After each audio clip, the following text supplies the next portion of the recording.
Welcome in IllinoisPrep.com, the Skylar King Show. I am Skylar King alongside Eric Seals in the Eric Seals Shrine, and we are playoff ready here as we recap week one of the Illinois High School playoffs. As always, you can email me, Skylar at IllinoisPrep.com. You can also see us on Facebook, Twitter.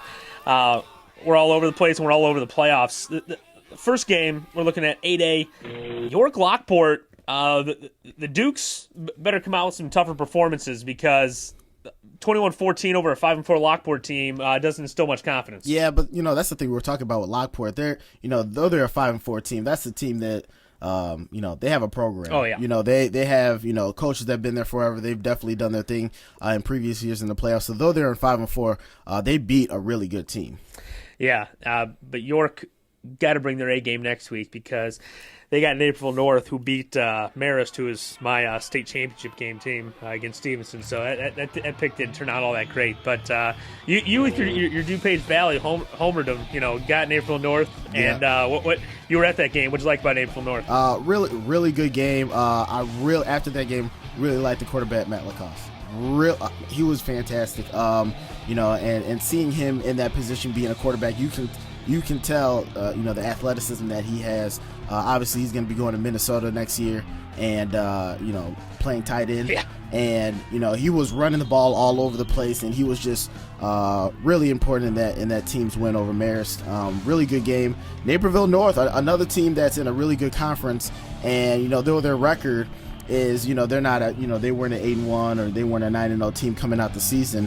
Really good team, play really good competition. So now you get to a point where you have, that middle team from the DVC, playing some of these other tough conferences. And so we start to see, is DVC better than the Chicago Catholic Blue or than, this conference or that conference? And it really showed. Naperville North played a fantastic game, and they got another big game, against York next week. Yeah, you've seen both these teams. Is York got the defense to stop Lacoste? You know what? At this point, we were talking about a little bit before the show. There's a couple games that I'm split between, and this is one of them. York, when we went to see them against Glenbard West, showed a lot of things. Seeing Naperville North twice this year when they played Glenbard North, and now Marist, also a very good team. I really have no idea. I think at this point it's really going to come down to, what team has a really good practice that week, who has a good preparation, who's mentally focused, and who wants it more. So this game could go either way, in my opinion. Yeah, we both think whoever wins that game is on a collision course with Mount Carmel. Oh, yeah. For the semifinals. Downers Grove South, I'm really surprised they got upset by Nequa. You had Nequa in this game, 36-22. I thought Downers' weapons would let them prevail here, but Nequa sprung the upset. I mean, Nequa, again, a program, the Upstate 8. And, they obviously brought it to Downers Grove South. Downers Grove South, I'd say from some of the teams they've had in the past, this is, they've had some better teams. But Nequa, showing people in the playoffs that, we're a football team. We can play with anybody. Well, that better be true for them because they got Mount Carmel in round two, which is, unless you're Eric Seals, just not a good thing to see on the schedule. You tease that every time. Yeah. I'll really go into it. South Elgin, 21-13 over Warren. First ever playoff win. How big is this for any program to get their first playoff win? It's got to be really exciting. Talking to the coach when we went to see them play against Metamora, a team on the up and up. They have the size. They have an area that has, a lot of good potential athletes. And so they're really starting to get things together. I think South Elgin from this point forth is going to be a team that you're going to hear about in the football playoffs for the IHSA. So, first playoff win, congratulations to the Storm. Yep. And, they really control their own destiny from this point. Yeah, they have a very interesting matchup with number one Stevenson in round two, which could just be like 80 passes in that football and we game. Talked about that. That is a game, any parent or any fan that is, going to watch that game, bring a radio, bring a blanket, because that is going to be a very long game. But an exciting one. Very exciting. Elk Grove Schaumburg, regular season rematch where Elk Grove sprung what looked like an upset at the time, where Schaumburg was undefeated coming off beating Maine South, ranked in the top 10, but Schaumburg got some revenge in this football game, 38-21. Yeah, Schaumburg, with the running back they have, they had a lot of hype at the Little. beginning of the year, and they're continuing to steamrolling, and it should be interesting with Schaumburg.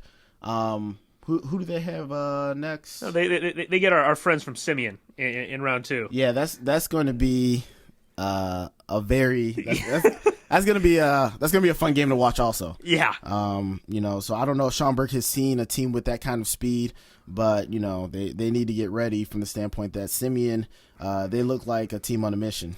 Yeah, I think the biggest thing in that football game is going to be, you have Shepard Little, you need to pound the ball, keep it away from Simeon's offense as much as possible, and try to make that a low-scoring football game if Summer's going to have a chance to spring the upset. Game I was at, Wheaton North, Marion Catholic, I was surprised, and I talked to you about this, we saw Wheaton North play Lincoln Way East early in the year, the intermediate passing game. Marion Catholic was sort of playing a soft zone, and Wheaton North just went up and down the field on them.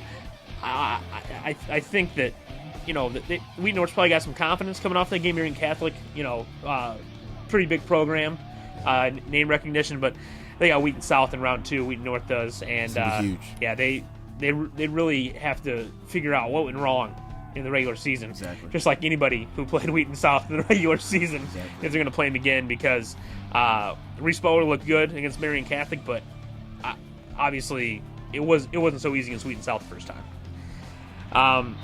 Glenbard West, Plainfield North, the game you were at yesterday. Someone on this show picked Plainfield North to win this football game. I did pick Plainfield North. I was banking it off the offense and off the legs of Capri Bibbs. And he made you look good early. That first play, there's something about first plays in the playoffs. The first play, Plainfield North gets the ball. He had busted for at least 70 yards. And I was like, wow, this is going to be scary for Glenbard West. Glenbard West gets the ball back, and Nick Borello on the second play, he busted for about 70 yards, and he had a fantastic game. And, him talking about it at the end of the game was like, both him and the coach were saying how good of a running back Mr. Bibbs is, and he is really good. But, Colorado State, Division I. When you have a defense like Glenbard West does, and the schemes that they came up with, they just really shut down their offense. And I was very impressed by Glenbard West, probably the most talented I've personally seen them this year, and I think they're really starting to peak at the right point. Yeah, they appear to be on a collision course with Wheaton South for a 7A title game rematch. Yeah. But this time in the quarterfinals. But Lincoln Way East, I think they're going to give. I think that's going to be a very good game. So. I know they're not looking past that, but that's another game to watch out for. But you've said to me, since you saw that game, which we really weren't really talking about before, that you're not sure who to pick, Wheaton South, Glenbard West at this point. After what you saw yesterday. I am not sure. I think throughout most of the year I was leaning towards Wheaton South. Seeing Glenbard West, after the injuries, I was like, it's going to be tough for Glenbard West. But then seeing the way they played the other day, I'm like, I really don't know who to pick from this point, so maybe I just won't.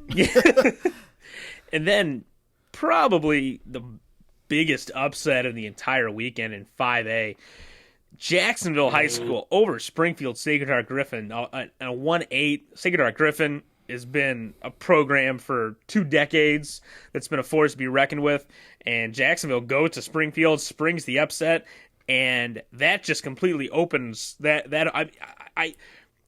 Is there any way that either Peoria Richwood or Joliet Catholic doesn't come out of this bracket now? I don't think so. But I just think that for Jacksonville to win the game, obviously a 5-4 team being an 8-1 team, Springfield Sacred Heart Griffin, who is always on the top of the playoffs. Now they get to take their place, and so from this point they could really keep going. It'll be interesting to see what they can do.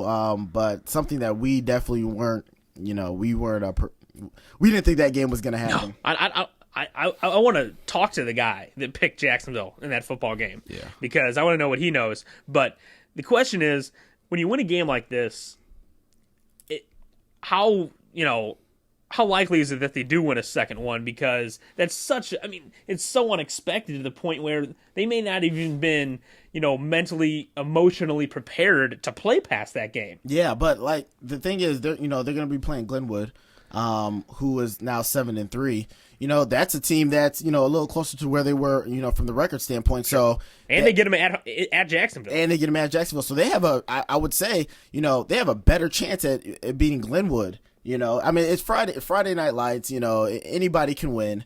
And, going up against this team, I really think they have even a better chance. So, I don't know. The only thing is I hope they're not so hyped up from the win that they're like, oh, that was our state playoffs. And see, that's why I asked, because that's certainly a make your season type of upset, and certainly I doubt anyone, even the fans, went to that game expecting to win, but then they come out and do it, and it was impressive. So sort of some final thoughts before we go to overtime. We talk about all the different games.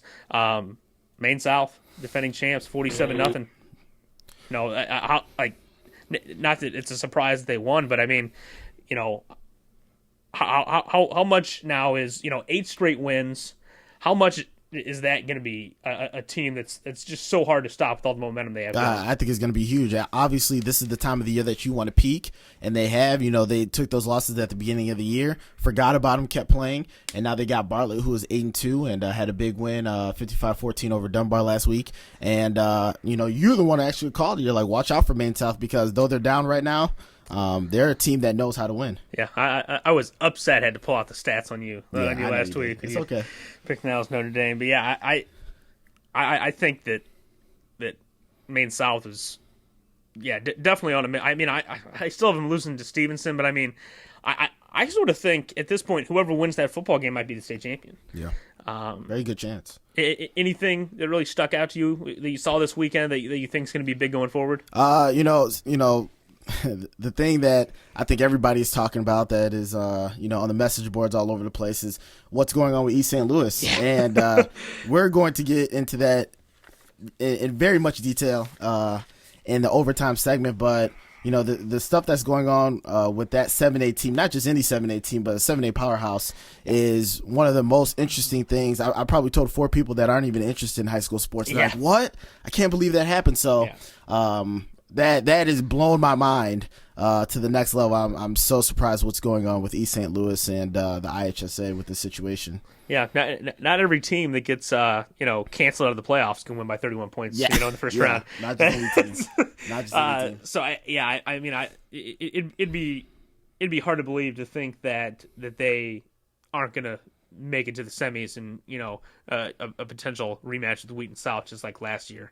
So that should be interesting to see if at any point something happens where that becomes a bigger distraction. But we'll talk a little more about that as we transition into overtime. We talk about that. We'll be looking at a little more all the games and making picks for round 2 for the second round of the IHSA playoffs in 5 through 8A.